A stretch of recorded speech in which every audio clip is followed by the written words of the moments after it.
ভাই রাস্তায় যদি কোনো কুড়িয়ে পড়া জিনিস পাওয়া যায়, আপনি 10টা টাকা পাইলেন, 5টা টাকা পাইলেন, একটা কয়েন পাইলেন বা কোনো কিছু পাইলেন, এটা যদি উঠানো হয় তাহলে কি করতে হয়?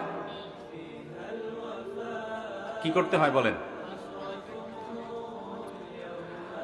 আমাদের দেশে অনেকে বলেন যে রাস্তা থেকে কোনো কিছু কুড়ানো, হারানো কোনো জিনিস যদি আপনি উঠান, কারোর হারানো, কারোর পড়ে গেছে, আপনি উঠাইছেন, তাহলে যেটা উঠাইছেন ওটা ডবল দিতে হবে।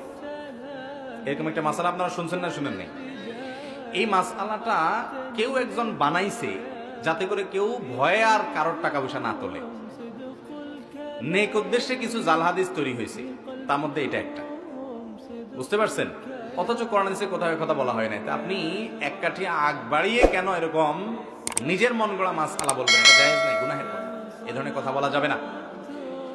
যদি রাস্তায় কোনো কিছু পড়ে থাকে দেখেন, আপনি জিনিসটা যদি খুব তুচ্ছ হয়, সামান্য হয়, ধরেন কথার কথা 2 টাকার কয়েন, এটা যার হারাইছে সে আর এটা খুঁজতেও যাবে না, আপনি জানেন খুব সামান্য জিনিস, তাহলে সেটা আপনি নিজে গরিব হলে গরিব খেলেন বা কোনো গরিবকে আপনি দান করে দিলেন। আপনি নিজে গরিব হলে আপনি নিজে খেয়ে ফেলতে পারেন বা কোনো গরিবকে দান করে দিতে পারেন।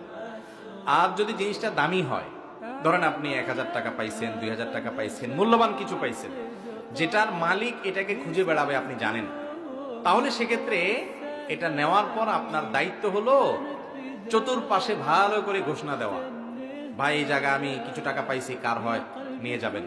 দীর্ঘদিন আপনাকে ঘোষণা দিয়ে যেতে হবে, যেতে হবে, যেতে হবে। কোনোভাবেই মালিক আর পাওয়া যাচ্ছে না, কোনো হদিস নাই, কোনো আলামত নাই, কোনো কিচ্ছুতেই পাচ্ছেন না, আর আশাও নাই। এতদিন হয়ে গেছে, অনেক দিন হয়ে গেছে, বহুত খোঁজাখুঁজি করছেন, তারপরেও পান নাই। তাহলে এবার কি করবেন? এই টাকা কোনো গরিব, কোনো অভাবী, যাকাতের হকদার মানুষকে দিয়ে দিবেন।